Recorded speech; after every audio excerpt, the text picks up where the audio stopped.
Welcome back. You're watching women's basketball on LHSN. Sam Graham alongside Evan Gates for Senior Day number 2. And we will walk through it with you. Kyle Haney on PA down below. But we will help to guide you through our 3 seniors, or we should say our 2 seniors and 1 graduate transfer that will be playing their final regular season games in Turner Gymnasium today. There is the slimmest of chances that Lynchburg could wind up traveling for their first round ODAC tournament game, but more than likely they will be hosting a game early next week. Just might depend on who they're facing. First one we honor is Taylor Gant. She wears number 4, a 4-year player for this Lynchburg team. Her freshman year, as with Sammy Sever, who will be honored as our final of the 3, was that weird COVID year, but she is an ODAC champion from that season's team, a reliable 3-point shooter, a reliable ball handler. Taylor Grant has been a fantastic guard for 4 years here for Lynchburg. Sarah Brandstatter, the second, wearing number 5. We'll clear that up. Sarah Brandstatter is an original, not the second, but she is our second lady honored tonight. Transfer from Roanoke College, has just given that special something to Lynchburg this year. I mean, you talk about a stat sheet stuffer. She can do absolutely everything: points, rebounds, assists, even shoot it a little bit. And that skill, I believe, has grown as the year has gone on. A dynamic guard for this Lynchburg team. And finally, Sammy Sever, wearing that magic number 23. And Evan, you know, you talk about these storybook type endings or storybook type conclusions, and we saw some pretty fun ones in the men's game a moment ago. You talk about guys like Kevon James, Jordan Parham, poured their heart out for that program and to lead the way as they did today in the scoring column, but also with their energy and heart was fantastic. And I think you can say something similar about Sammy Sever. You know, that awful knee injury that kept her out for the second half of what was an incredible, probably first-team All-ODAC caliber season as a sophomore, and then kept her out essentially the whole year last year, just never really got back to that same level of play. But man, oh man, the stuff we've seen from her over the second half of the schedule and conference play in particular, I think a lot of the credit for where Lynchburg's season trajectory is at today is due to number 23.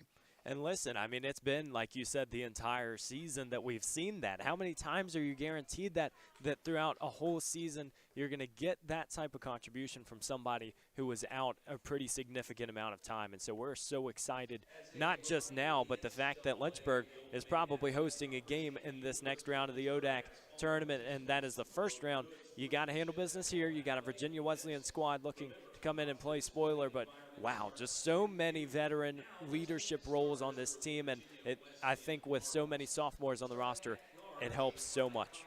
Absolutely. Well, and you know, you talk about Sammy Sever a little more, leads the team in scoring on the year as a whole, but even better in the conference games, if you look at those stats, only 12 points per game, lead the team by about a full field goal, 2 points ahead. But you know what? We got to talk about the rest of this team as well. Obviously, a special emphasis on our seniors today, and I believe every single one of them will get the start. But let's talk about some balanced scoring. You talk about a team here for the women that in conference play has 3 players averaging 10 points or more. This is a deep bench when you talk about the offensive side of the ball, and maybe the defense starting to pick up a little bit as well. But I think when you get into postseason play, you really want to lean on that offense. It's a Lynchburg team that we know can do it to you with the 3. But at times, Evan, I think we've seen them do it in a myriad of ways as well. Well, and that's what you get with versatility throughout the season. You understand that, listen, this is not a game that you can be one-dimensional in. You have to afford your opportunities in very different ways, but when the 3 is open, and we saw this when Ashley Vandergriff returned to the floor, the fact that she just immediately got those shots and it led to open lanes and getting to the basket for some easy hoops. And so I think as Lynchburg goes into this tournament, they have to really keep everything in their arsenal. Well, let's talk about our opponents for today. It's Virginia Wesleyan, and you know we won't sugarcoat it too much. It's been a rough year for the Marlins out of Virginia Beach. 3-21, just a lone conference win. 1-16 this year. Now these 2 teams have met earlier in the year, and by no means was that game a blowout. Lynchburg did get the win. It was by double figures, but only 14 So let's not say that Virginia Wesleyan can't hang around at least for a while in this game. And you know what they say about these upsets: the longer you hang around, the better the chance is that you can upend somebody. Well, and it's almost the complete opposite of what happened last game, because it seemed like we saw in the men's game, Averett stuck around for so long, and then all of a sudden, boom, there was the explosion. But you're exactly right. I think teams in the ODAC have understood that. Virginia Wesleyan obviously has had a tough task along the way. Going to try and get it done one final time. Absolutely. Yeah, Averett eliminated from the men's tournament. Sort of the same dynamic here. Virginia Wesleyan eliminated. We'll get into the seeding implications and dig into exactly what we're looking at here for Lynchburg. On the women's side with the ODAC tournament, a little bit less complicated than it was for the men. But we get out and running. Lynchburg, the first team to take its mark on offense, and Bree Spainauer lines one up and knocks it down. The sophomore forward, dual sport athlete, a little bit late to the party this year. She finished up the volleyball season here in Turner. But man, Evan, I don't think anybody's played more games in this gym than she has. Well, so many players, too, have just been able to be staples in this lineup, and we have seen really the effects throughout this entire season of consistency. The fact that this entire starting lineup has just come in and game out and really proven that they can make a change. Saw in that first possession, it took Spainauer about 2 seconds to get the first bucket. Confident look from this women's team early on, moving with a lot of purpose on the offensive end, spinning, shooting, and absorbing contact there was Taylor Gant. She gets the start here today. And you want to talk about players that have been surging over the back half of this season, especially the back half of the conference schedule. Taylor Gant's one that comes to mind, really started to find her shot as well. Well, Gant is obviously, when she's out there, she is so lethal. She has opportunities to get shots. 2 points, 5 rebounds, 3 assists in a game versus Hollins just a couple games ago. That shows that versatility, and I think when she comes off the bench, or as today in the starting lineup, just poses another one of those shooters who is going to make you pay if you leave them open. Well, she knocks them both down at the line. It's a 4-0 early advantage here for Lynchburg. Again, two teams that, Evan, when you talk about the defensive end, not a whole lot jumps out, statistically speaking, in what the two of them do. But it's really the offense that Lynchburg brings to the table that is likely what they're to lean on today to hopefully pull out a home win to tighten up what's been a really solid and improved season. Well, absolutely, and it's going to come down to the turnover battle. Interesting enough, both teams allowing 63.5 points, except Lynchburg is scoring 23 more than their opponents coming into this game. And so Virginia Wesleyan averaging just under 45, Lynchburg just under 68. I think that's going to be the battle of styles. We know Lynchburg wants to get off to the races. How can they control that and allow it to have some easy runouts throughout this game? Well, that ball rolls out of bounds. A careless turnover there for Lynchburg. Virginia Wesleyan calls a timeout to try and talk things over. And, it's an interesting call, I think, this early in the game. Only facing a 4-point deficit to go ahead and go to one of your 4 first-half timeouts. But nonetheless, sometimes, especially when you're on the road, you just want to get settled down, get your, bearings, see what that opening punch is from your opponent, and then try to draw something up. Draw something up in the huddle, come out here, try to implement it, get on the scoreboard. Maybe it's a, full new ball game when you think about how you feel instead of just what the scoreboard says. Sometimes it's dangerous when you see a timeout that early because maybe the coach is seeing something that a lot of people aren't. Giving some space around the perimeter, too, that's going to be something that throughout this game, Lynchburg can afford that space with Virginia Wesleyan not typically shooting the three-pointer, just under 21% for the season. Lots of long-winded possessions just using the shot clock. Shot clock already down to 6, spinning and driving in is Harriman. That one bounces all around before falling out, and Lynchburg wants to run. That's something we'll probably say a good bit today. Not quite a trailer, but acting as one. On the dump-off was Gant. Instead, she puts it on the ground. Had Brandstatter in the near corner, passes it off for what was a pretty good look, just leaves it a little short on the layup. I think the maturity about this team is passing up first or second options because sometimes those aren't always the best of force. We saw what Kaysen did, just taking her time, and we know the Hornets can run. Gabriel Athey with a strong take to the basket does get the Marlins on the board, and then they force the turnover. So coming out of that timeout, here you go. Couple possessions won by Virginia Wesleyan. They don't get points on that first offensive possession, but then get the defensive stop, come out, really good look, driving to the basket, and then you get the stop on the defensive end. Turnovers are really going to be one of the keys to the game, and we just know that this is a Virginia Wesleyan squad coming into it that's averaging over 20. We've seen that on multiple occasions this season. So how can you just control that when Lynchburg is wanting to run? How do you stay true to that half-court offense? Norman off on the three. Lynchburg runs again with Kaysen. Backing up and slowing down is Brandstatter. That's one thing Coach Nichols will tell you. Sometimes she has to urge her fifth-year guard to slow things down a little bit because Brandstatter just has one of those gears that a lot of people just don't have. That fifth gear is, how you hear it referred to a lot, and she does not mind running. On the other end, here comes Virginia Wesleyan. Marlins on a mini 4-0 run, back-to-back buckets, and they've gotten 3 straight stops on the defensive end. Meadow Dyke, 12 points in that last contest and a loss to Randolph-Macon. She's been an asset all season.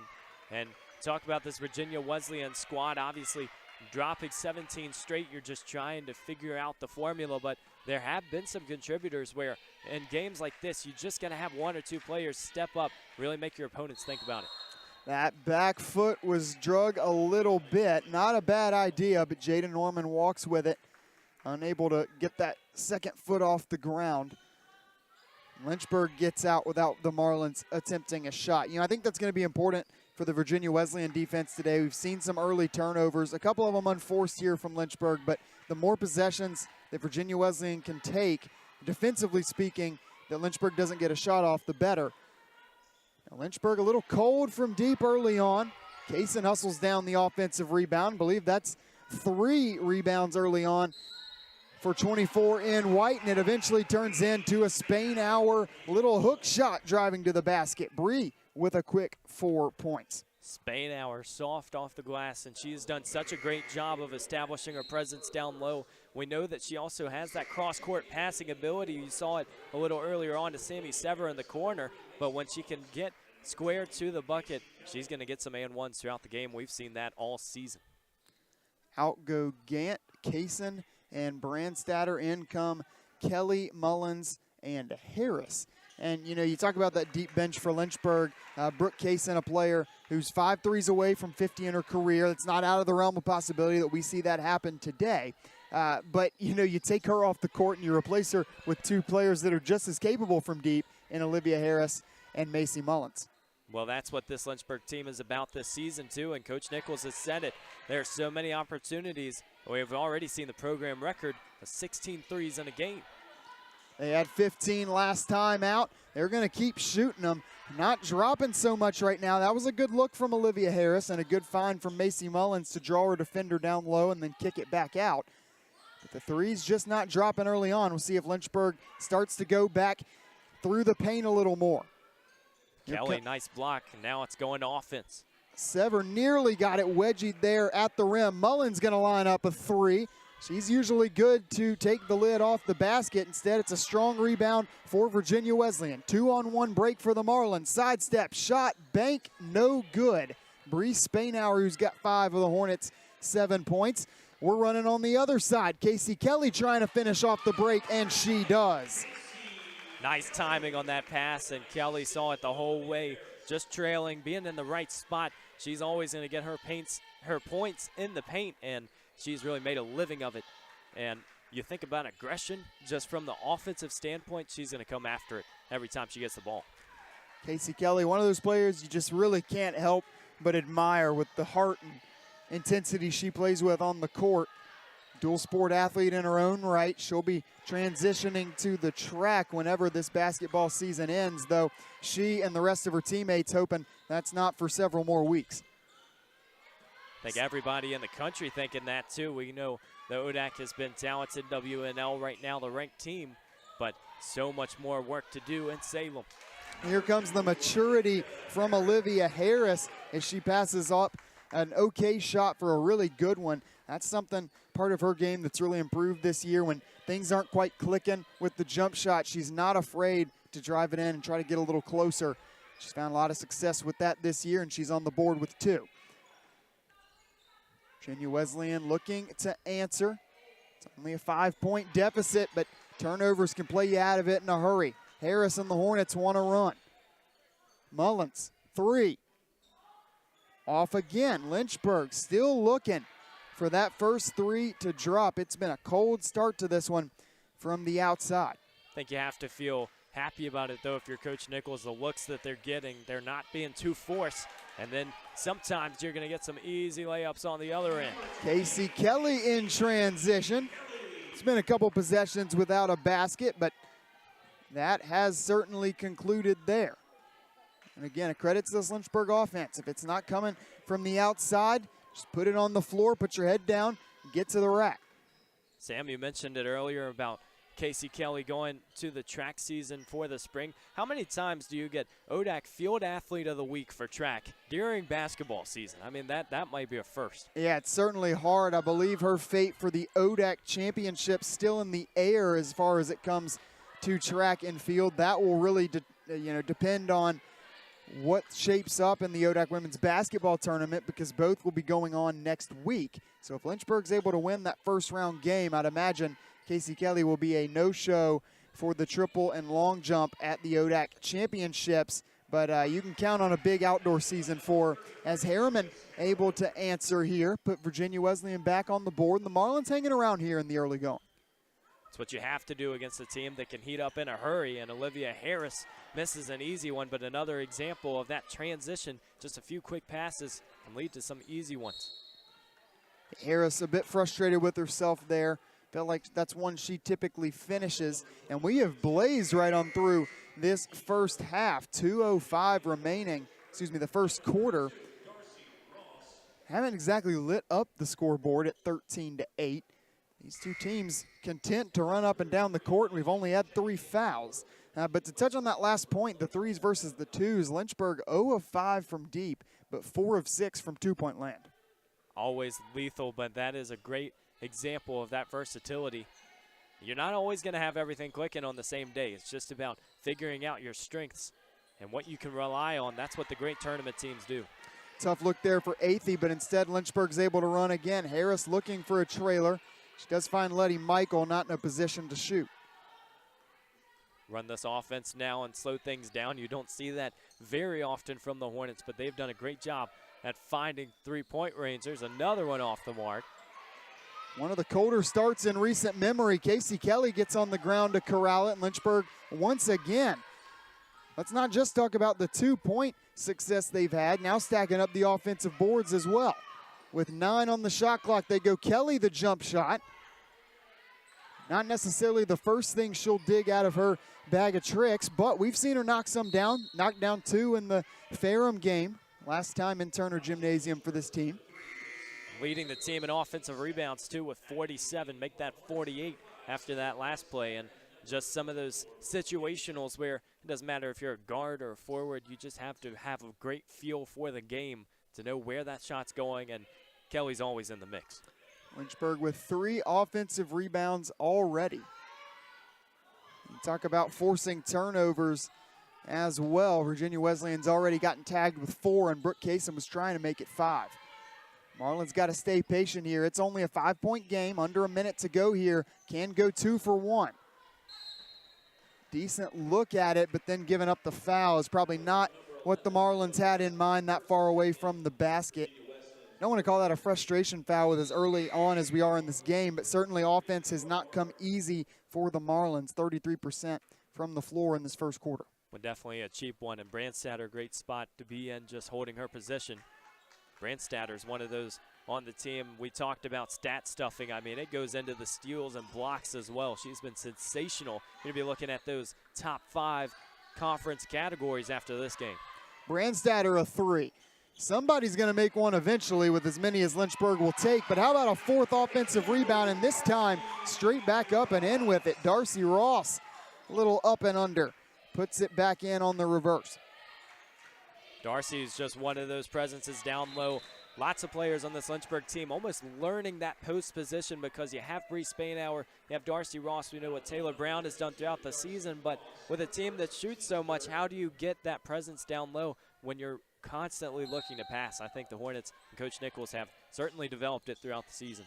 I think a lot of that comes down to heart, fight, and hustle. And you know you're not going to get a ton of offensive rebounds with this style of play, but sometimes if you just attack the rim with a purpose, you might pull some down.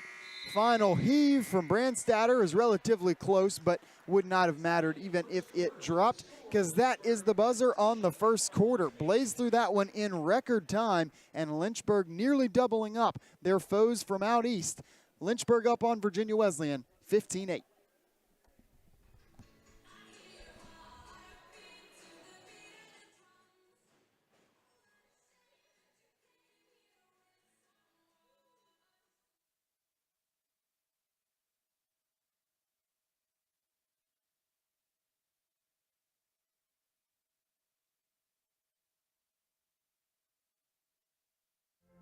Football has taught me a lot throughout my life. It's definitely had a huge imprint on who I am as a person. Competing at a Division III level created that opportunity for me to go to college. Not only was I the first one in my family to graduate college, but I was really the first one to even go. Being the first one, I'm breaking that cycle, and now that I've graduated, I'm not sure what's the next step, but I know I have a lot of doors open. And a lot of those are open because I played football and ran track here at Otterbein.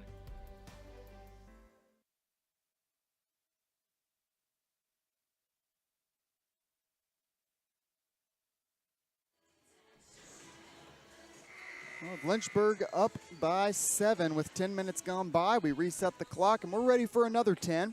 And we'll take this moment to break down the far less complicated situation here for this Lynchburg women's team when you talk about the ODAC tournament than what we saw for the men. So the situation here, Lynchburg enters today as the 7 seed. Several teams across the conference have already played that final 18th conference game. There's a few still to play, but Lynchburg almost certainly will finish up with that 7 seed. With a win today, they will host EMU. EMU locked into that 10 spot. But if they were to lose, they could either go to Ferrum or host Ferrum, depending on the result of Ferrum's game. Obviously, with the score where it is right now, it looks pretty cut and dry, but a run by Virginia Wesleyan here across the final 3 quarters could add some intrigue to that. Always nice to at least know that you win and you have a certain circumstance, and especially for these seniors, Sayer in the building too, with the experience you have, you always want one more home game, and I think it would be an amazing atmosphere if you get to host that ODAC first round. And we will make this clear, Ferrum does not have an easy task in front of them today. The Panthers have to go to Randolph-Macon. How about the turnaround? Brooke Kaysen decides I'll go inside the arc. A very rare 2-point shot for Brooke Kaysen. She puts it up and in. The bank is open. 0 for 8 from three-point range doesn't really matter because your three-point shooters can also find other ways to score it. And we'll see what the game plan looks like in this second quarter. I would imagine Lynchburg will continue to go to the 3, and by saying that, no means am I insinuating that they shouldn't. When you're as good of a shooting team from deep as Lynchburg is, you don't want to lose your identity, but I also wouldn't be surprised if there's a little bit more of a concentrated effort to go down low. Well, listen, you're coming off a game against Averett where you shot 51% from three-point range. You know, it's the game of basketball. Never know which side's going to come out. Law of averages says it would be difficult to repeat that, but Lynchburg having a lot of success down low in the interim. Sarah Brandstatter with a layup there. Deep 2 on the other side for Virginia Wesleyan's Logan Carter is off the mark. Here's an offensive rebound for the Marlins, and then Brooke Kaysen hauling down her 6th rebound of the game. It's been a quiet 6, too, because especially at that guard position, you don't really pay attention to every time they're getting it. Darcy Ross on the pull-up, stop and pop. Too strong, rattles off the back, and then one and done on that possession. That's a win for Virginia Wesleyan. Lynchburg 4 offensive rebounds in the first quarter. They go down low, trying to get to the turn is Athey. Good defense from Letty Michael. Lynchburg's going to be able to run again. Outside, Brooke Kaysen, she's got time to line it up, and that will do it. We'll see if that gets the sharpshooters going. Brooke Kaysen takes the lid off the basket. After about 12 minutes of game time, Lynchburg has its first 3 in 9 tries. Well, you keep reaching for the cookie jar. Eventually, you're going to get your treat. And Brooke Kaysen, one of the shooters, as you mentioned earlier in this game, getting close to 50. I mean, throughout this entire season, just one of those starters who has come out and really made contributions, especially when Lynchburg needed them. Several of these sophomores for Lynchburg have made big jumps in their second year with the program. Bree Spainhour and Brooke Kaysen probably the two most apparent. Macy Mullins giving a consistent level of play that has been reliable as well. Bree Spainhour, how about the pass from Brandstatter? Dropping dimes on a Saturday afternoon. Spainhour's got 6. Insert your coin and play. I don't know how Brandstatter weaved that one through, but we've seen Lynchburg find the open lanes. Answers it up with a block. Pass a little short. Kaysen has to go backwards to corral it, and Virginia Wesleyan begins to insert the double team, but then gets tagged with the foul. It's going to be whistled against Carter. Just her first of the game and the first of the period for Virginia Wesleyan. But a great sequence there for Bree Spainhour. Well, that's a win if you're Lynchburg, too, because any fouls you draw in transition, you know you did your job kind of getting ahead in that possession. And we've seen the Hornets. You think about Spainhour as well. I mean, anybody on the floor can run, and Coach Nichols has hammered that point down throughout this season that we are going to be a team that gets off to the races. And that's why you see such a rapid rotation. Taylor Brown into the game, Macy Mullins back as well. Kaysen into the shot clock, had to throw one up. That's going to be a tap of the head, a violation, and some good vibes on the Marlins sideline. They've had some good moments in bits and starts here early in this game, but you kind of blink and Lynchburg puts 24 up on you, and it's a 14-point game.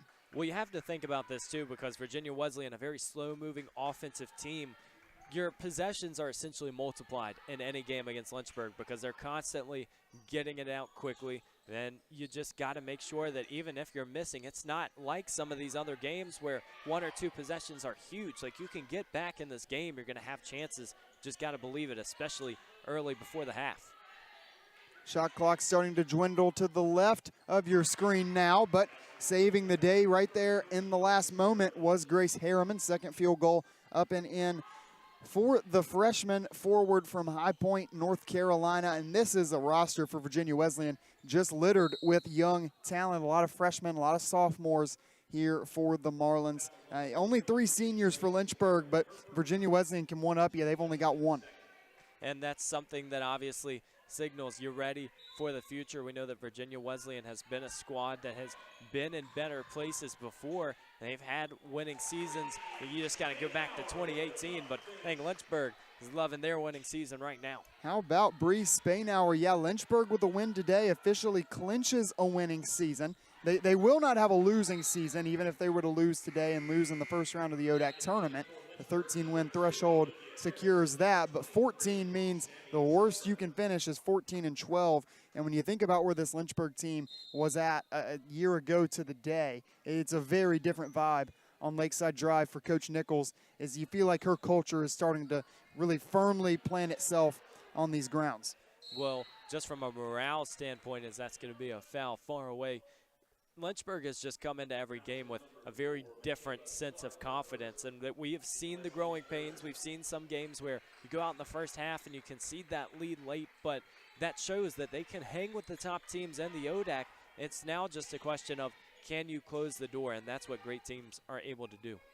Nichols' first season was an overall success following up the ODAC championship of the abbreviated 2021 campaign. Olivia Harris goes up, and it's one and done this time for Lynchburg, but Sammy Sever going to make it hard for Virginia Wesleyan to cross the timeline. Tries to poke it away from behind. Here comes a shot, a good look at it, wide open, and knocking it down is Clark. Michaela Clark, the junior out of Richmond. That's the price you pay sometimes, trying to cause a turnover. You have bodies swarming the ball, but just leaving it open for a very nice mid-range. Quickly back-to-back baskets on the offensive end for Virginia Wesleyan, but somebody's going to have to find an answer for Bree Spainhour. She's just dealing it out on the offensive side right now. She's already into double figures, up to 11 points. Since returning from volleyball, she had 2 games where she came off the bench. She started ever since, and boy, has she been a contributor. Talk about just some of those tricks you talk about. You know, I mean, being down in the post between what Darcy Ross and Bree Spainhour have been able to accomplish, they're just continuing to grow as player at that forward position. Lynchburg looking to add that third and final dimension to a already pretty lethal offense, and they're looking good at it so far today. Hornets doubling up the Marlins 28-14 as we hit our second quarter media timeout.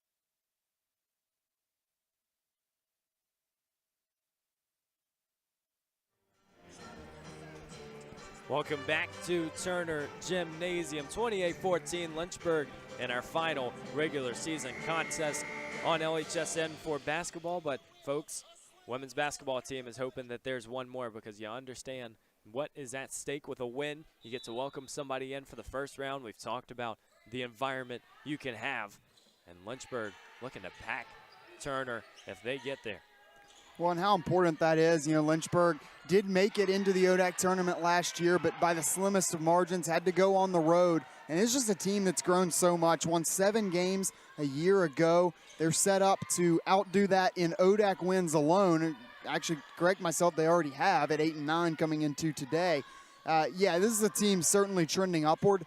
And, you know, you knew with all the talent that was lost from 2 seasons ago, just graduating seniors, and then when you talk about Sammy Sever, you know, going through that rehab process, you knew it was going to be a rebuild, and you knew last year was going to be a little tough. But I think just a lot of positive signs as we come to the conclusion of this 23-24 season. Well, you think about the three-pointers, and that's typically the trademark of what this team has been about. But ever since conference play began, they've really developed new styles of play. We've seen more paint presence types of moves, and then Sammy Sever always trying to get to the rack. Speaking of playing in the paint, Kayla Sledge into the game. Haven't seen her a lot as of late. Know she can give some valuable minutes to this team. How about another block and a corral by Bree Spainhour, and then draws the foul before she even crossed midcourt. The defense just a little too aggressive from Michaela Clark. Believe that is her second, and it's the 4th against Virginia Wesleyan. Next one is the bonus for Lynchburg. We've seen turnovers be such a struggle for Virginia Wesleyan, and especially in a game like this where Lynchburg's just running with every one that they get. And then even in the half court, they can figure it out. Crafty little shot there from Sever. Rattles all around. Back off the backboard and in. Slow offensive start for her. Started 0 for 4. See if that gets her going. First time seeing the ball go through the net. Sledge, her first rebound. Here comes Lynchburg again, 30-14 lead. Sever passes up the shot. Gant thinks about it, puts it on the floor, bounce pass. Clearing her way is Sledge. Tried to kick it back out, knew she was in trouble, but the double team sent in by Clark is able to force Sledge into the wall. Good timing for collapsing in the paint, especially when you have your back to the bucket, just trying to figure it out. Sledge was almost there, just a move before she could get to the glass. We've seen Kayla Sledge throughout this season, another one of those post players who just continues to develop. I wonder, you know, with this recruiting class coming in for Lynchburg, it's so tough to know what you're going to target because you have so much shooting, but you also have paint presences on the bench that are continuing to develop.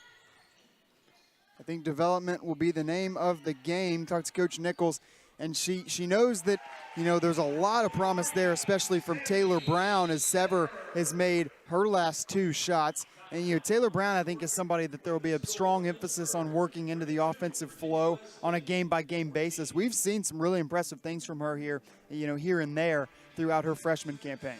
Well, and Coach Nichols, to quote her, she said, when she was talking about her bench, she was saying, you better be nice to Taylor Brown because she is going to be someone who really facilitates your play, and especially having someone, we mentioned Cam O'Connor in the last game, who was in the paint just to to ground your offensive style. That allows shooters to get open. You're going to have more perimeter touches when you can spread things out.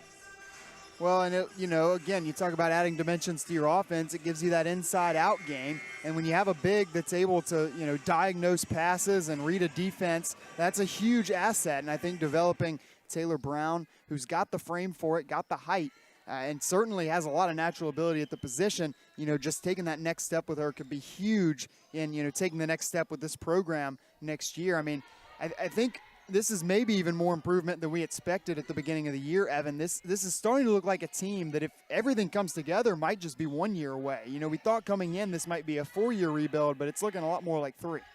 Well, and you can't always look at the numbers and the records in those situations, as it is going to be a nice mid-range look from Jada Norman.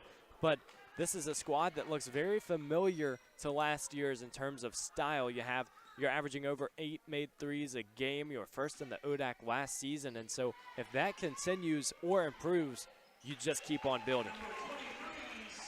Sammy Sever, now 3 for her last 3. She's got Lynchburg going on a run a little bit. And Virginia Wesleyan, they've got some capable jump shooters, but still looking for that reliable option. Nobody on this team averaging better than about 8.5 points per game. And now, you've got Lynchburg in a spot where they can cruise a little bit, get some different faces in there, keep legs fresh with that first-round game coming up. But again, a nice move, losing her defender on the spin there from Harriman. She's done some nice things early on. So is Sammy Sever. Got to keep checking my notes. 4 for her last 4 now for Sammy Sever. We've already seen a couple of fantastic performances from seniors on their day, and Sammy Sever is looking to add her name to the list. Well, slice and dice. She just finds her way to the bucket every chance she gets. And what we have seen from a 3-shooting standpoint as well has really opened up opportunities for her. But it doesn't matter where the ball is in her hands. She just finds a way to open herself up, get it off the backboard, and it's so much easier said than done. But number 23 is getting it done here in Turner. Virginia Wesleyan sets up once again on offense. Get a chance to see Kayla Terry, Ashley Vandergrift into the game for Lynchburg. Vandergrift, talk about unlimited range. She can knock him down from just about anywhere. Going back to the spin move. Not so much a spin, as more of a turn and fire. But it looked good all the same from Harriman. Just doesn't drop on that one. She's got some moves down low. Got to watch out for her. And you can't go for the fakes. She's gotten Lynchburg on a couple of those early on. Got to know there's always going to be that second move in the back pocket. And it's so hard just to be able to really dictate when you're looking at film and you're trying to figure out, okay, what are the tendencies? Some of those you don't always see because it's not predictable from the paint. I mean, there are so many players on this Virginia Wesleyan squad who live down low because there's less three-point shooting. And so how can you just continue to operate and be smart defensively? We know that this is a Lynchburg squad who has really been able to figure other offenses out, but it just takes that game-by-game approach. 2 for 2 at the line goes Olivia Riddick. It's an 18-point game as the clock dwindles in the second quarter. 36 seconds to go. Casey Kelly earns an extra possession once more for Lynchburg. 6th offensive rebound of the game for the Hornets. They were on pace for 12 after the first quarter, keeping up with that pace here through the second. And Casey Kelly, as Lynchburg's in the bonus, will shoot a pair. You hate games like that when you're just trying to figure out defensively how you're getting possessions back, because allowing those offensive rebounds, it just seems like a game gets further and further away when you're down early. Lynchburg has just found a knack for getting the ball when they need to. Well, and you hope if you're Coach Nichols that no matter what the score is today, obviously you want to be able to circulate some fresh legs in there, but you also hope that your team plays with a certain chip on their shoulder, a certain intensity, because you know that, even if you're not an underdog in the first round of the ODAC tournament, you will be in the second, assuming you win and get through. So you certainly want to go into that game running downhill. Well, we know that as as it stands right now, if you're that 7 seed and you get the win, you're going on to play Guilford. And we saw a game with them just a little while ago, some struggles for Lynchburg. That's a team that is strong and very tall down low. We've seen some of their main contributors, and so it's all about just building that confidence within and hoping that your three-point shooting is going to carry you. It's certainly a case of pick your poison, right? Because if Lynchburg falls to that 8-9 game and is able to win out of that slot, well, then guess who you get to play? Mary Slicner and Washington and Lee. And I think that's the team that everybody would say. I think I'll pass on that one. Slicner certainly one of the premier players in the country. But this is a Lynchburg team that hung right with that Washington and Lee team through the first half here, and really through 3 quarters, just over a week ago in this building. Obviously, they'll be not in Turner Gymnasium. So Lynchburg is able to stop this final possession for Virginia Wesleyan. We will stay on this end, so not over quite yet. 0.3 seconds is what they say it takes to get a catch and shoot. So there's time here for Virginia Wesleyan. Inbounder will be Athey. They go in, get the shot off. It does not drop, but not a bad look at it there from Madison Smith. She just about gave Virginia Wesleyan some good vibes heading to the break, but instead the score and the momentum with the home team. Lynchburg out to a big advantage early on senior day. Hornets lead it 39-21.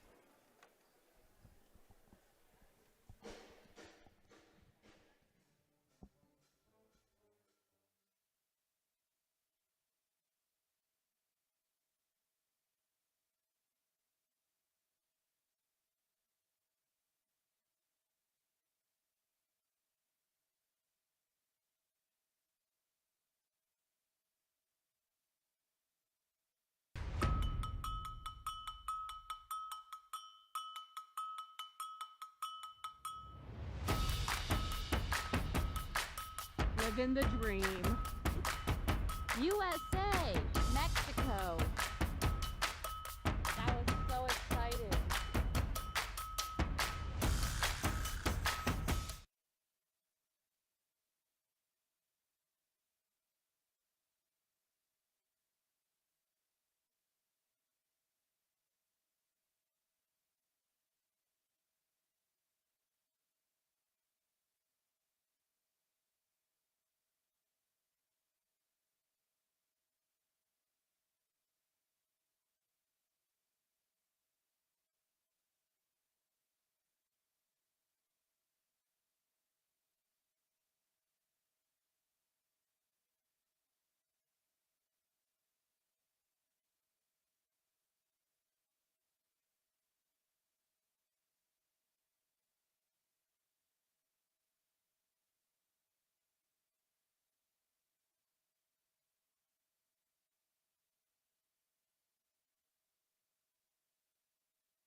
Lynchburg is all about you, your ideas, and your goals. We've got one professor for every 10 students, so you can get all the support you need. In the classroom, in the lab, or in nature, you'll learn by putting yourself out there, and we're right there with you.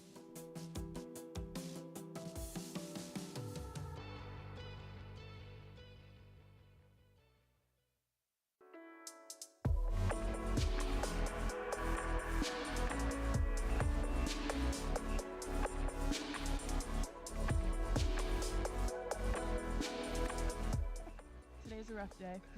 Jess and I are officially on a break. The couple canoe has broken up.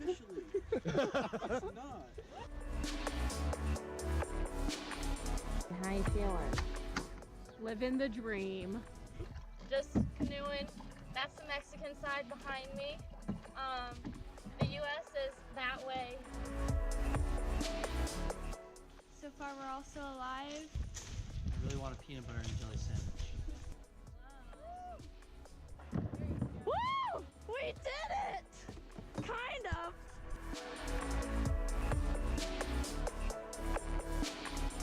Look what you're missing!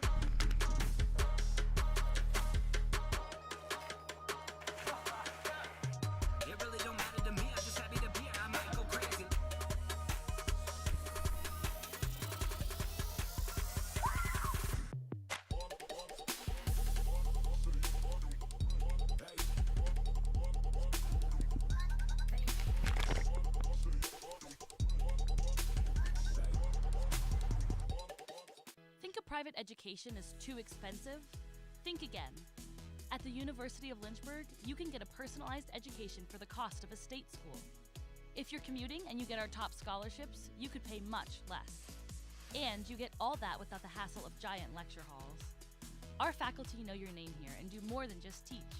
You might even do research together and plan out your next career moves.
My name is Alexis Fabula. I major in criminology and I double minor in psychology and criminal forensics.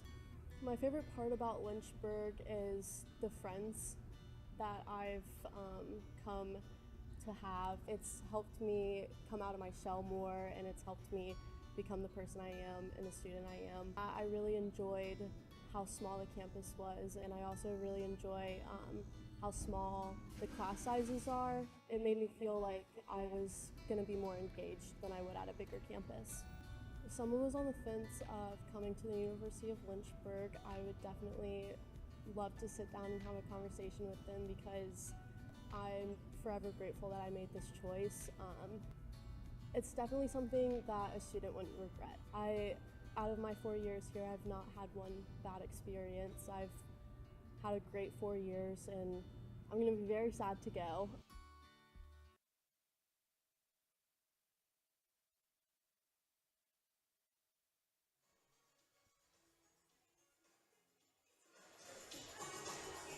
Senior day in the Hill City, and it's all coming up. Hornets, after a 19-point win for the men's basketball team over Averett to finish their regular season on a high note ahead of the ODAC tournament. The women trying to follow suit, maybe even one-up them, because they're up 18 at the half on in-state foe Virginia Wesleyan. Hornets trying to capture their 14th win of the regular season and go an even 9-9 in conference play. We got people dancing along to the electric slide. The vibe is high in Turner Gymnasium. One of those banner days as this women's team looks to keep, hold, serve, and make it a 2-0 day inside this building. Sam Graham, Evan Gates along with you, and we're just having the time of our lives up here in the little bird's nest view. We're just keeping this thing going. We got 3 halves in our back pocket, Evan, and we got one more to go. Split up into 2 quarters, but we're just having a lot of fun. It's been so much fun. I mean, we've had lots of different dance parties throughout the season here in Turner, but you see behind the scores table, this one might top everything else. We're loving the energy, and we're loving the basketball we're seeing from this Lynchburg team. It's been timely, the way that they have gotten to this spot, and we know that the Hornets, we've said it time and time again, we just don't know what season it's going to be. The experience, is it there or not? And they have answered every question so far. Now you just got to figure out how can you play those 40 minutes of basketball, and obviously today is a good step just to be able to get there, and especially going into this ODAC tournament, you know you're going to have some foes lurking, and especially if you get to save them. Yes, absolutely. I think momentum is a real thing here when you talk about the second half of this game. On the Lynchburg side of things, I mean, for Virginia Wesleyan, it's relatively simple, right? You got to start to focus possession by possession, especially on the defensive end, and start to limit some of these open looks and second chance points Lynchburg's able to rack up. But on the Lynchburg side of things, I think the main thing you're really trying to work on is keeping everything in front of you and trying to build on this lead. You obviously don't want to run up the score, but you want to come out of this game feeling really good about yourself. And I think if this game ends up at an 18-point margin, Lynchburg might not be as content with themselves rolling into the next round. So I still think you're going to see a lot of intensity on the Lynchburg side of things. I don't think this is going to be a ho-hum second half that you might see in similar cases at other points along the regular season. Absolutely. You got to get everybody going, and the only way that you're going to get your bench, ready and functioning is going to be with reps, with in-game experience, and we've seen it throughout the season. Lots of rotations from Coach Nichols, as we have talked about earlier on, just the fact that it's such a transition-style team. So now it's just about, can you get everybody firing on all cylinders? And I think we have seen in the last few games that Lynchburg, when they're hot, they're off and racing. Well, Lynchburg's done a great job on the boards today, a 7-rebound advantage overall, 6 offensive rebounds, and they've got 6 points off those offensive boards. Done a great job maximizing their possessions. Bree Spainhour, 11 points on a perfect day from the field so far, 5 for 5. Knock on wood if you got any near you. See if Bree Spainhour can keep up the perfect game. She's got 2 blocks to go with it. And Sammy Sever, after a slower start, started 0 for 4. Since that point, she's 4 for 5. That's 4 of 9 at the half with 9 points. Lynchburg managed to get out to this 18-point lead despite shooting just 1 of 10 from three-point land. That's certainly not a recipe for success if you're facing this Lynchburg team. Now, the perimeter defense has been solid for Virginia Wesleyan, but it's been a lot of open looks that Lynchburg has been unable to knock down. So we'll see if that changes in the second half. Hornets have protected the ball about the best they have all season, to the tune of just 3 first-half turnovers. Really imagine Coach Nichols will want to keep that going through this second half.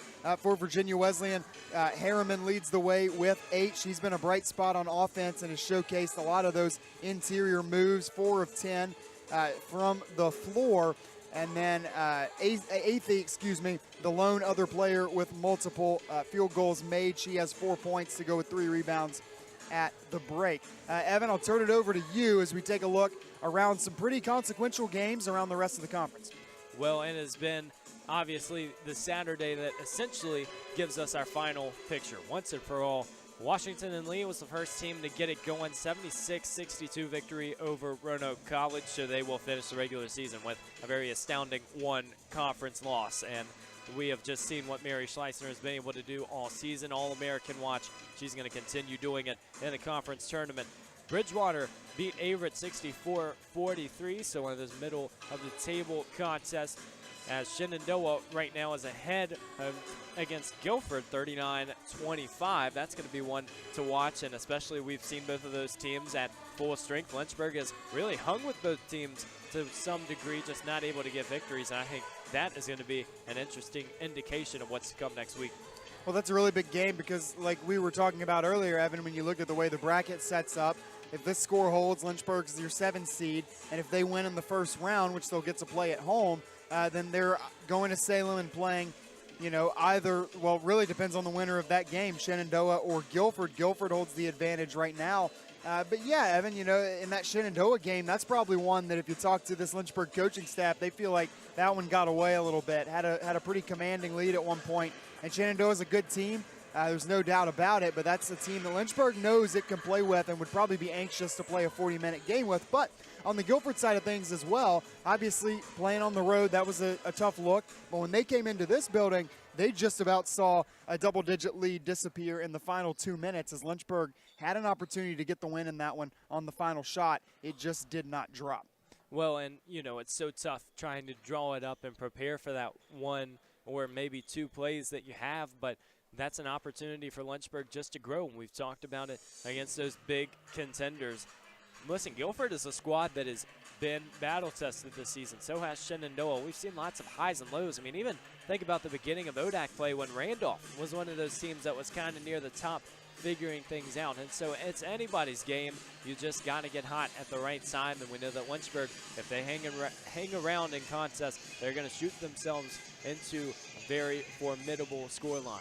A lot of parity in this women's basketball ODAC conference race. It kind of feels like Washington and Lee against the field right now.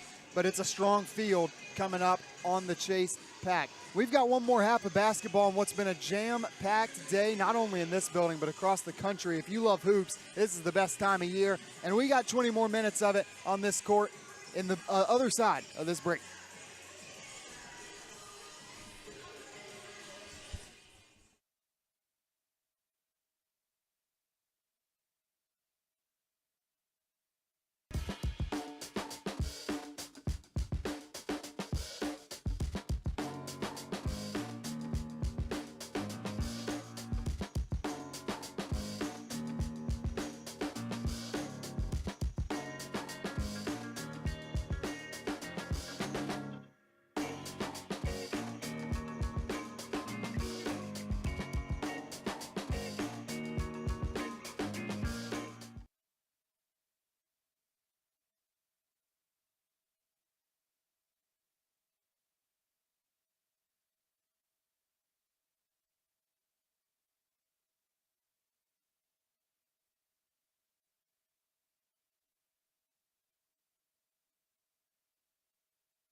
Brandstatter into Spainhour. That was a pretty formidable connection in the first half. Spainhour a perfect 5 for 5, and they go right to her out of the break.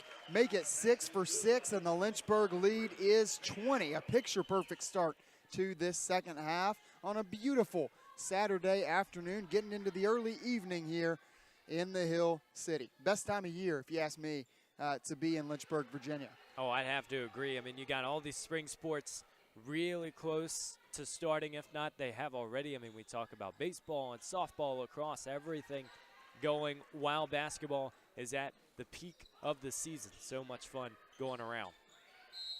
Comes Lynchburg quickly on the offensive side. Going to get hit with the travel. It'll go against Bree Spainhour.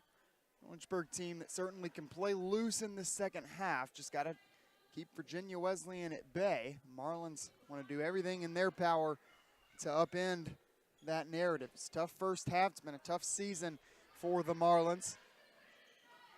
Just want to give everything you can for one more half of basketball and then get into an off season trying to make preparations for next year.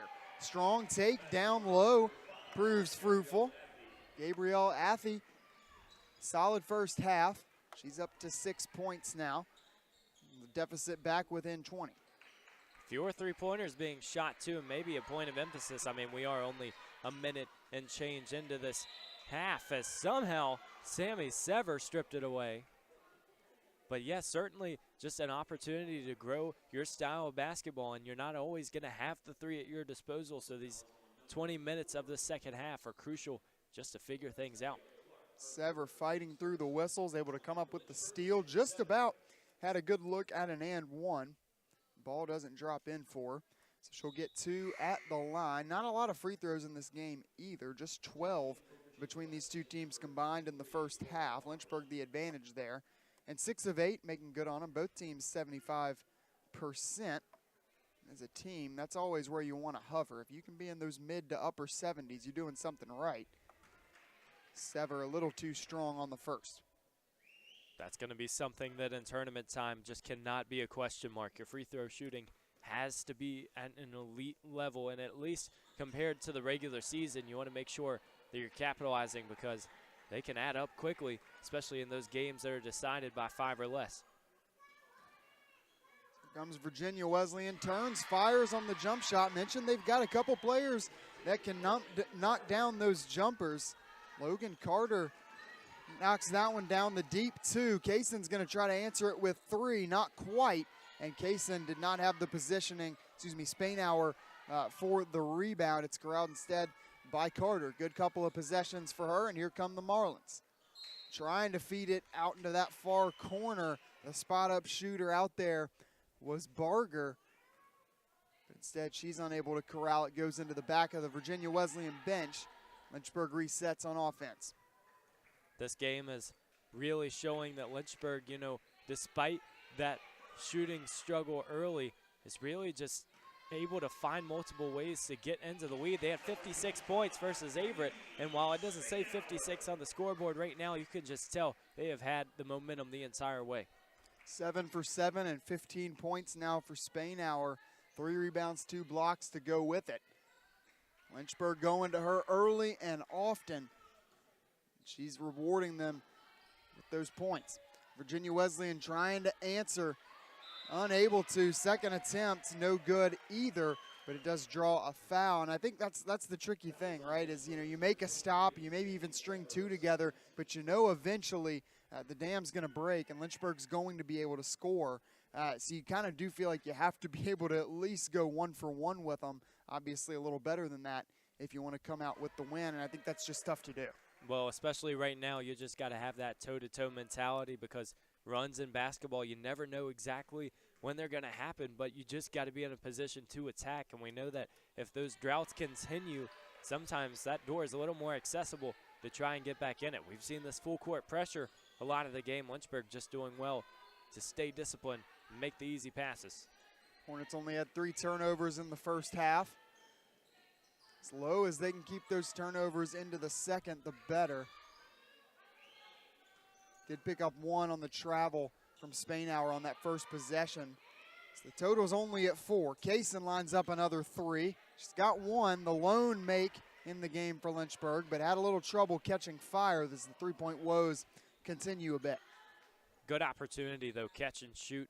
Just still trying to stay in the right position. Eventually, as you said, they're going to get the open looks.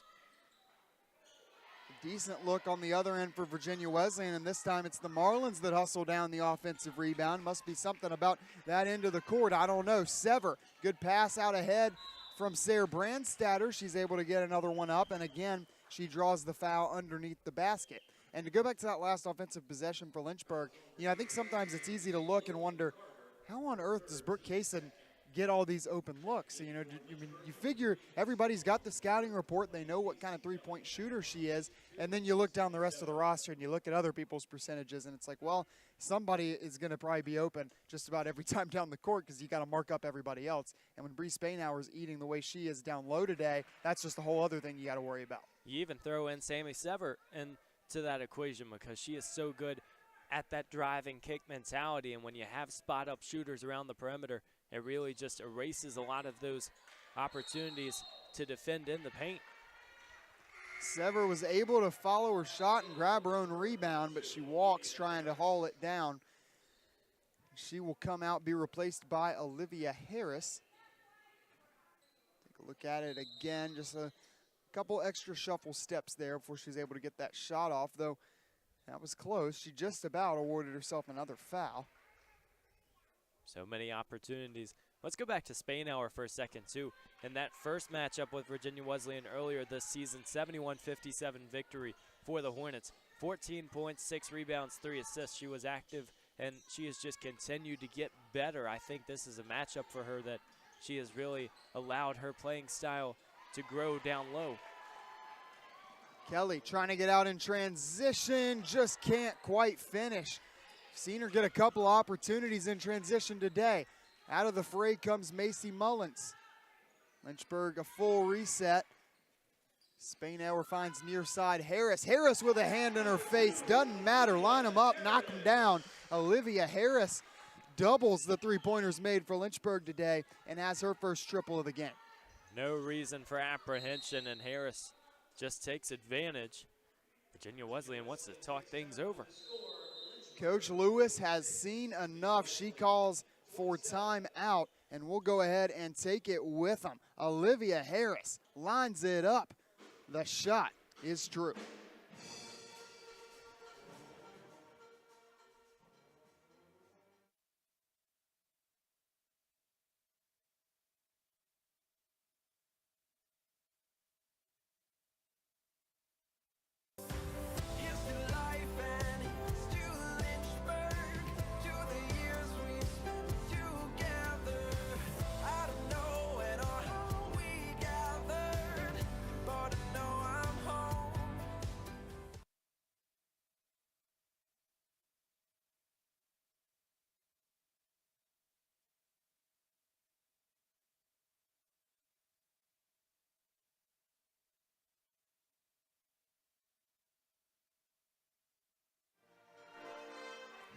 Evan, we talk about what Bree Spainhour's been able to do so far in this game, and Spainhour maybe not a true big, just 5'10", but when you look at what Virginia Wesleyan has to offer, it's just one player over 6 foot.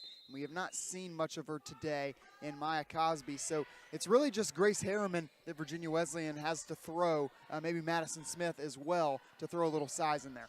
Well, you're certainly going to have your hands full, but as you see on that possession right there, when you get Spainhour away from the bucket, you're going to have some options shoring up.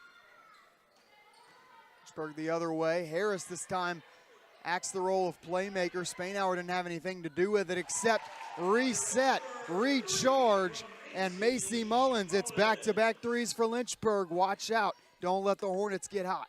Money Mullins has done it all season long, and you think about how you really create this rotation if you're Coach Nichols with so many different shooters.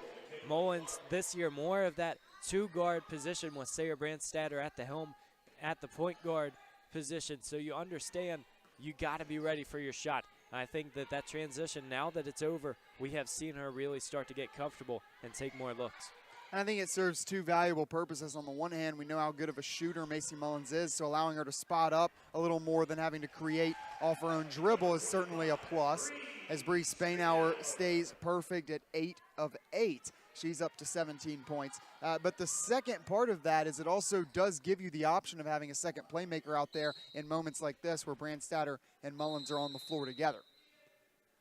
Sometimes you just never know with offenses. You have two guards who really want the ball in their hands the majority of the game. Well, it just seems like Brandstatter and Mullins have complemented each other so well. You consider the fact, too, that Brandstatter, having those years of experience at Roanoke, knows exactly how to get her teammates engaged, and that's something where if you are struggling from a shooting standpoint, you at least know there are other options. Lynchburg's getting it done today. We're to our media timeout for the third quarter, and we'll go ahead and step aside. Lynchburg up big in this one.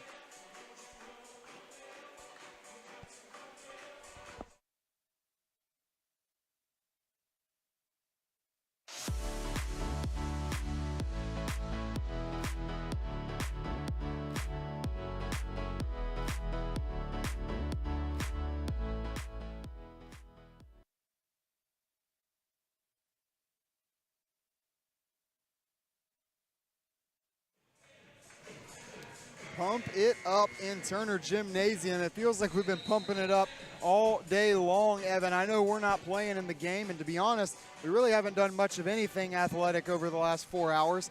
But I tell you, just watching these guys hustle up and down the court, I mean, it's been quite a full day.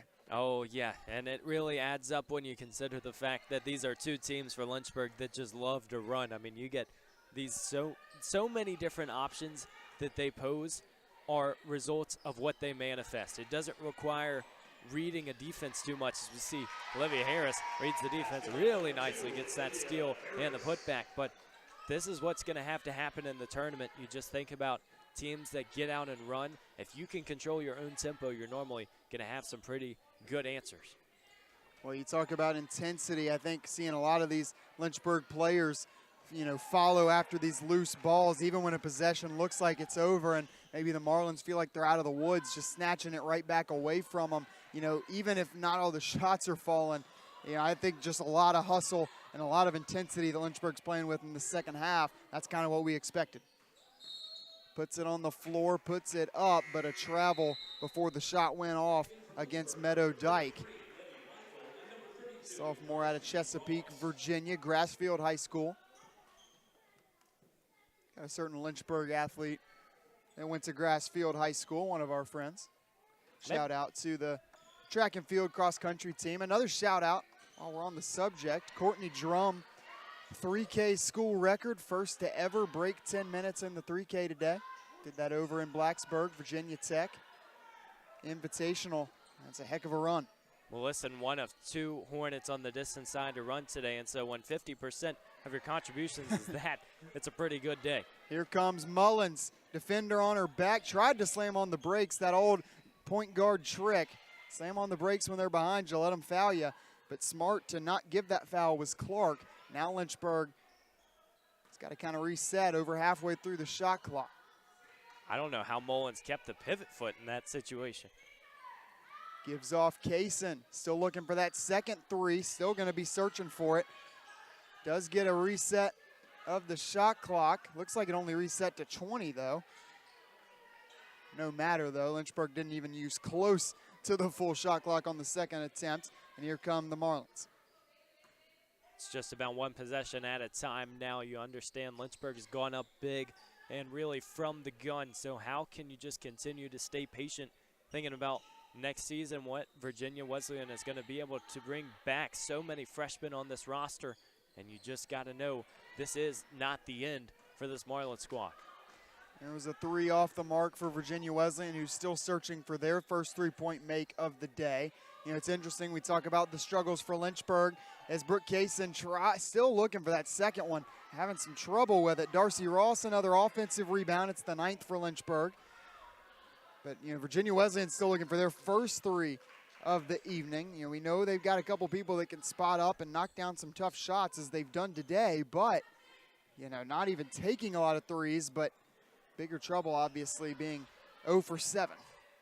Talk about this Lynchburg squad and three-point shooting. It seems like we've talked about it all day. There's not been a game that either Macy Mullins or Brooke Kaysen have gone without a three-pointer. To see maybe a questionable call under the hoop. We'll let you decide. Well, it was a really good job defensively from Darcy Ross, and it did look like she went about vertically, but, you know, there's some contact there for sure. A good move. You know, Harriman's brought out the post moves on a number of occasions today. Went to that pump fake, try and get Darcy Ross in the air. Ross does well to not fully leave her feet, so she's still able to move when Harriman went back to that second move. She's put on quite a display down low today. Certainly been the highlight for Virginia Wesleyan. Well, lots of different looks that we have seen trying to test a multitude of Lynchburg defenders down low. Battle for the loose ball. I'm going to say last touched as it rolls out of bounds against Virginia Wesleyan. It'll be Lynchburg basketball. Just 1:13 to go in the third. Hornets led by 18 at the half. They've pushed that out to 21. Three-point shooting is picked up a tad here in the third quarter. 0 of 8 in the first, 1 of 2 in the third, 2 of 6 in the third. Excuse me, his second quarter was the 1 for 2. Darcy Ross the rebound. We stay on this end. 10th offensive board for Lynchburg. Open three, corner, Letty Michael in and out. Darcy Ross another one. 3 offensive rebounds this quarter. Letty Michael eventually finishes it off. That was a fantastic possession of persistence from Lynchburg. That just shows time and patience, and I loved watching Darcy Ross on that play. If you keep your eyes glued to what she's doing first, sort of blocks out the defender down low to get Letty Michael an open three, and then getting the pass and at a very timely manner. There's a bit of a heave for 3, gets every part of the basket. Does not drop. 21 seconds, here comes Lynchburg right to left. They will slow down as the shot clock is turned off. Want to try to get the last one here.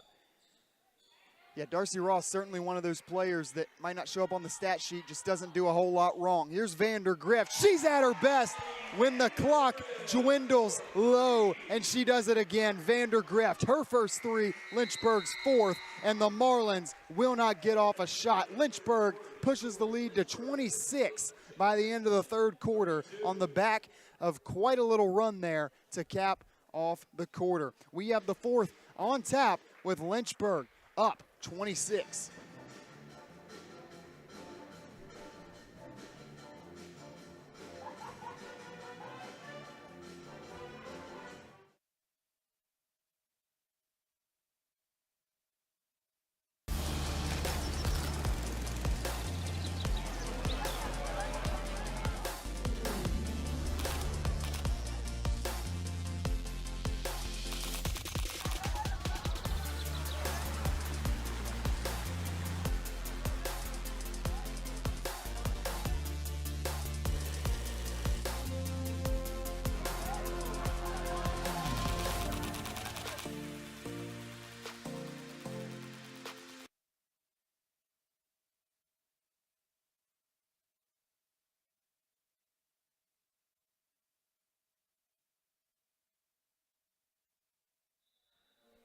Well, listen, folks, there are lots of three-point shooters on this Lynchburg squad, but I don't think the percentage would have stayed as low if Ashley Vandergrift shot a little bit earlier. She has been on fire this season, and we'll give you this point of analysis.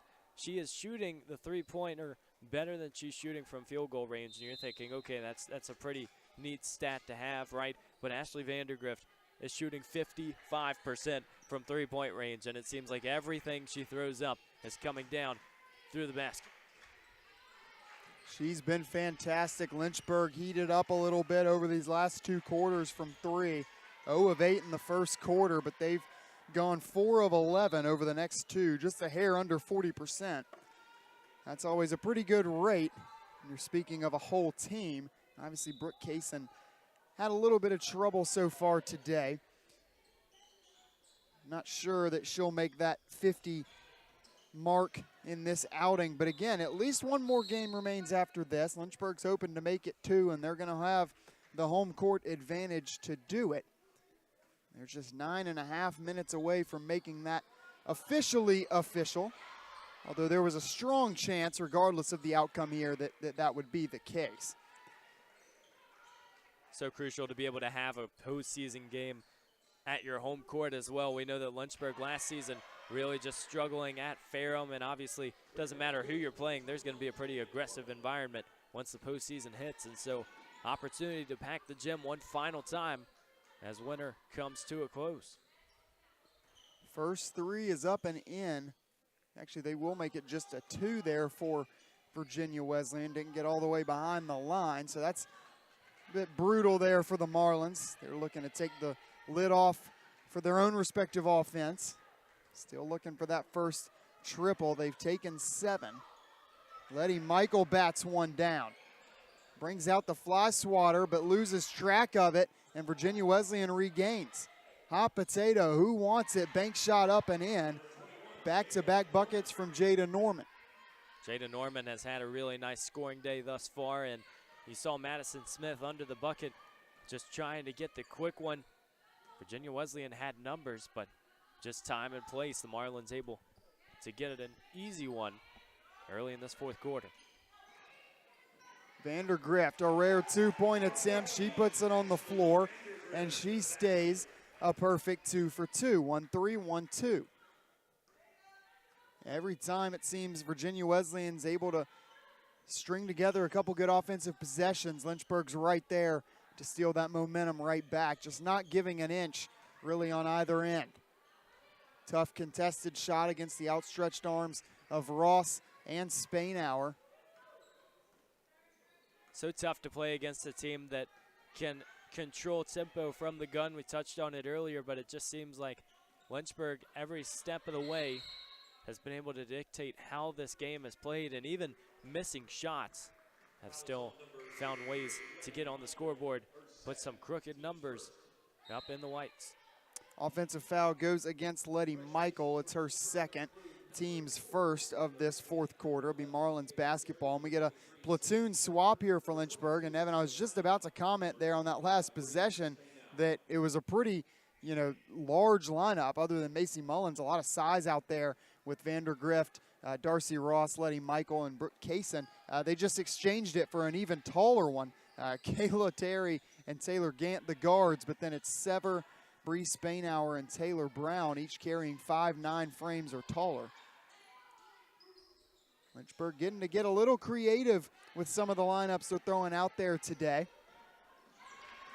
Taylor Gant, usually very sure-handed, gets a little ahead of herself there, just dribbles it out of bounds.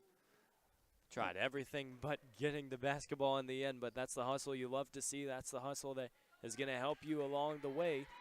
And especially with that tall lineup going back to Brown and Spainhour, you don't see them on the court at the same time very often. And I think they are going to grow together, especially these next couple of years, if they continue to have reps and in the game at the same time.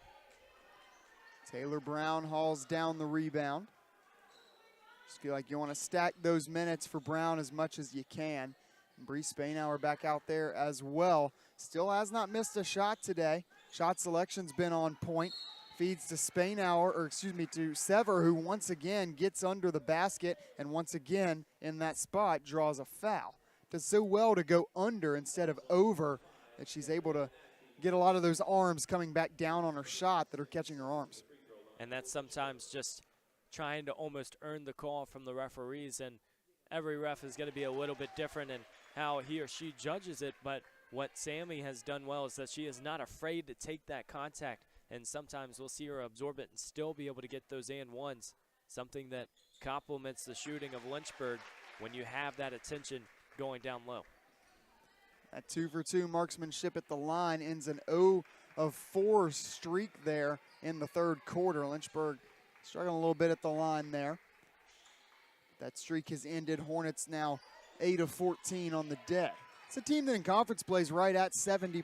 If they can hang right around there a little better, that's serviceable to be certain as you get into the postseason. But you expect a lot of close games, coming up against this top competition in the conference.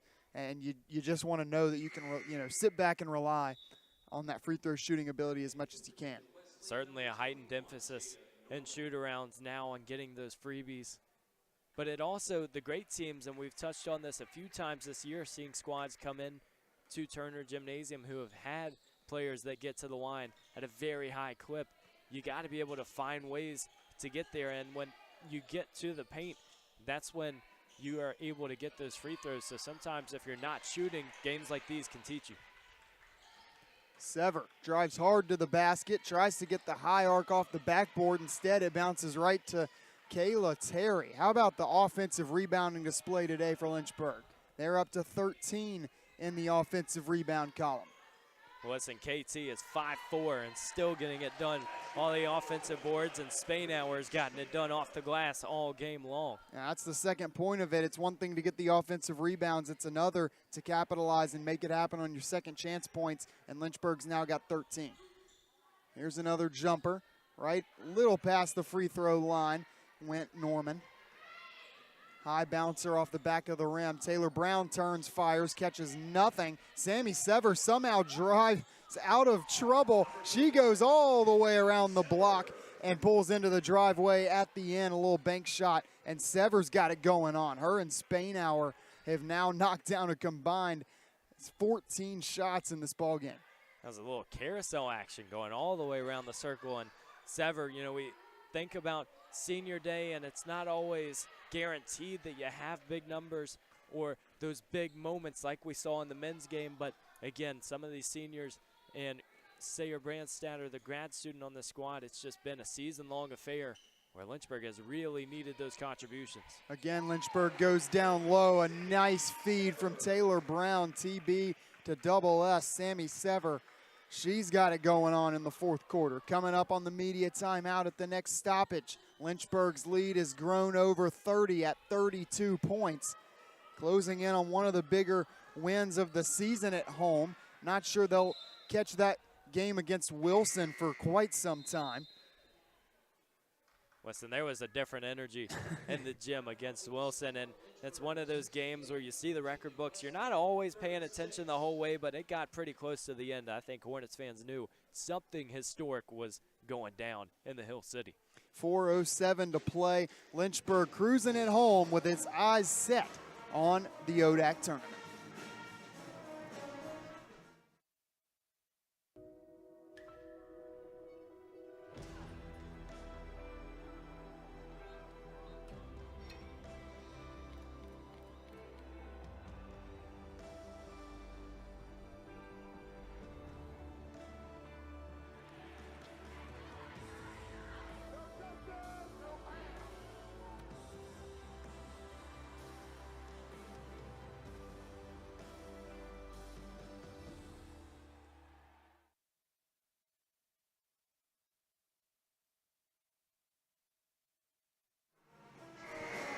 Well, it has been a season of highs and lows. You're as high as Cranston, Rhode Island. You're as low as the beaches in Florida. Sometimes it's just about finding the middle ground and having some composure. Lynchburg is looking to continue doing it. And at this stage of the season, listen, this is all about having energy going into the postseason. You understand you have a nice win to rely on before Tuesday's opening action. You just got to continue keeping the emotions, making sure everybody's ready to play for each other. It's interesting you go with Cranston. You know, most people would go for the Quahog, the Family Guy reference. But you're a little classier than that, Evan. You go for the real life. The real life deal. Well, listen, I won't say we have sources or anything, but it's nice to keep it specific every now and then. Great feed, freshman to freshman. Allison Booth puts it up high where only Taylor Brown can come down with it, and Brown rewards her with an assist and 2 points for herself. That's 4 now for Taylor Brown as Lynchburg crosses the 70-point threshold yet again. It's hard when you look at last game against Averett. You see a score in the 90s. It's not every day you get that opportunity, but Lynchburg has really blessed fans with lots of crazy score lines throughout the season. We mentioned the Wilson game. You get to, I think, was 104 for the program record, and it just shows that this team, the difference in the three-point shooting can make such an astronomical impact. You think about today shooting 4 for 20 from three-point range and still having this lead. You even take 5 or 6 of those threes, and that scoreline looks a lot different. Yeah, we'll have to ask Coach Nichols, but this is almost seems like one of those games where you get her post-game and you say, you know, does it almost give you more confidence that you really didn't shoot great from 3 and you still, you know, won the game and won by a large margin? You almost expect her to say something along the lines of, well, yeah, you know, we really wanted to see what kind of team we were if we didn't shoot 3. You know, sometimes it is nice, though, from a confidence standpoint, when you know that the shots just aren't really dropping, but you're still able to find these other creative ways to score. And Lynchburg's done it about every way possible. Another strong take from Taylor Brown. Your game becomes an art form. It's just about how can you express it, what different colors are you putting into the equation. You think about teams like Washington and Lee. Yes, they're good because of Mary Schleissner, and it is certainly a big impact from their big post player, but they also shoot the ball well. They also control their turnovers. They do all the little things. And so for this Lynchburg squad, it's just about knowing what you've done and relying on the foundation from the regular season. Taylor Brown gets a block there. That's the 6th of the game for Lynchburg, the 1st for Brown. Marlins will inbound from under their own basket. Lynchburg once again doubling up the visitors. 72-36. Bit of a sour taste, I think, for this Lynchburg women's team. When you look back on the last home outing as a Ferrum team that I think they felt like they let that win slip away from them. Ferrum made some fantastic plays down the stretch, but Lynchburg had a lead late in that one and just saw it slip away. So I think to come out and make a statement like this to tie a bow on the regular season's got to be a good feeling. That's what you have to figure out about yourself in the tournament, because we've seen that very same equation just come time and time again and pose questions for Lynchburg. You think about games going back to Bridgewater earlier in the year, the games at the half like Shenandoah, even Washington and Lee, when it has just been those second half struggles. Think about that Ferrum game as well. Kayla Cabanis really wasn't doing much in that first half, and that was the question that we had. Is she going to come back and make an impact? And just a few plays here and there really turned the tide, and ultimately Lynchburg just couldn't come away with it. We stayed on the right side of your screen for quite some time there. Virginia Wesleyan continues to battle and continues to hold possession, but eventually Lynchburg does get out of trouble there. And with 2:13, it'll be Mackenzie Brundage to inbound it to Kayla Terry. They're joined by Booth, Brown, and Vandergrift on the floor.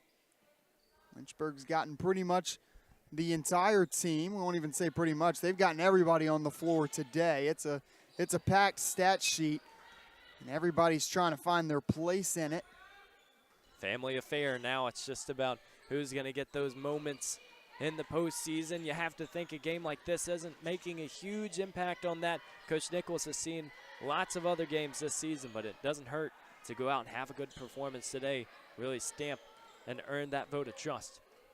And we'll see if we get the senior-laden lineup out here to close things out, but for the moment it looks as though this will be the crew that finishes us out. And look at what those seniors did today. Sammy Sever, 15 points. A rough start for her, but she really pulled it together over the final 3 quarters, finishes 6 of 12 from the floor. Adds in 6 rebounds as Taylor Brown is putting on a Hakeem Olajuwon-like display. She's having herself a day. And, you know, Evan, we talked about this a little bit earlier. She's one of those players that you just see it in these bursts where she's on the floor for extended time. And you know that, you know, another year of development, this could be something really special and that added element to the Lynchburg offense. Well, that's what is so special. Like you said, it's almost like getting a gift on Christmas morning. You're slowly opening it. You're not really sure what it's going to look like, and it just seems like with more reps throughout this season, especially compared to that first game, she has looked so ready to go out and make an impact, and I think heightened rolls down low are going to help her get there. 7th block of the game for Lynchburg. Allison Booth blocks the shot of the taller Madison Smith. Smith 5'10". Booth right around 5'7". Gets the block nonetheless. Eventually a foul is whistled that sends Madison Smith to the free throw line. Virginia Wesleyan has gone just 12 times today, only made 6. Make that 7. But to continue down the line for these Lynchburg seniors, touched on Sammy Sever. Sarah Brandstatter, only 2 points on the offensive end, but did it with her playmaking, as she always does. 5 assists and tossed in 2 rebounds as well. And she was only called on for 17 minutes of this game. That's usually a good sign for Lynchburg because that's somebody you want out there as much as possible. So when the minutes total's low, it probably means you had things well in hand. And then finally, Taylor Gant. She came up with 2 points, both from the free throw line, tossed in 3 rebounds and a steal as well. Had several more near steals. Now we've got a steal for the Marlins coast to coast, and a picturesque little finger roll there. A good finish down low for Michaela Clark. Impressive game for Clark. Stat sheet might not fully show it, just 6 points, but she's made some very nice plays. She and Harriman. Throw in Athey as well. Again, really young team here for Virginia Wesleyan, and we'll see what takes shape there in Virginia Beach over the next several seasons.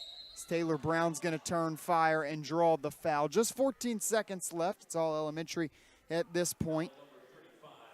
Taylor Brown will go to the line, though. She'll look for her 7th and 8th points, all of those coming in the second half. And the Lynchburg lead at 34. Something interesting about this series history, we haven't talked about it much yet. The Marlins have lost the last 6 straight, and will go to 7 after this contest. They lead the series history by 18 wins coming into this one. So that's a prime example of the fact ODAC has continued to be deep, and it will for a very long time. Talked about this a little bit with Averett. You know, a season doesn't make a program, right? An Averett team that just a couple of years ago was not only doing well within the conference, made the NCAA tournament there in their last year with the USA South. Won 37 games over their final 2 years. You can say similar things about this Virginia Wesleyan team. You know, you're going to have down years here and there. You just hope you can turn it around, and that's exactly what this Lynchburg team is doing. They officially clinch a winning season after finishing 10th in the ODAC order a season ago. They're headed back to the ODAC tournament, but this year 3 spots higher, and they will be hosting that all-important first-round game. Listen, you got to get the mops out, start getting the decorations up. Turner Gymnasium's got a couple days, and we'll enjoy this victory for now, but it is going to be a very loud atmosphere, whoever comes into this building. And we know that the Hornets, after last year seeing what happened, are certainly ready to be at home and to open their doors for what should be a very fun first-round contest. Well, Evan and I tied the bow on a nice little 2-0 sweep on Wayne Prophet Court tonight by a combined margin of victory of 53 points between the men and women combined. Both teams in the regular season on a high, and both teams head into the ODAC tournament with high hopes. We will have that women's game for you early next week. Date and time to be officially named over the next several days, so stay tuned to the socials for that. As for the men, they will be hitting the road, but there will be plenty of content covering their journey into the postseason as well. Evan, it's been a fantastic year. We've had a lot of fun. Glad to say that we got one more game on the schedule. And we'll just see what happens from there on out. But as for today, there's a lot more basketball all across the country to come, so we won't hold you too long here from Turner Gymnasium. We'll go ahead and get you out of here by telling you Lynchburg's record at the end of the regular season, that's 14-11. And your score in that 25th game, Lynchburg 74, Virginia Wesleyan 40.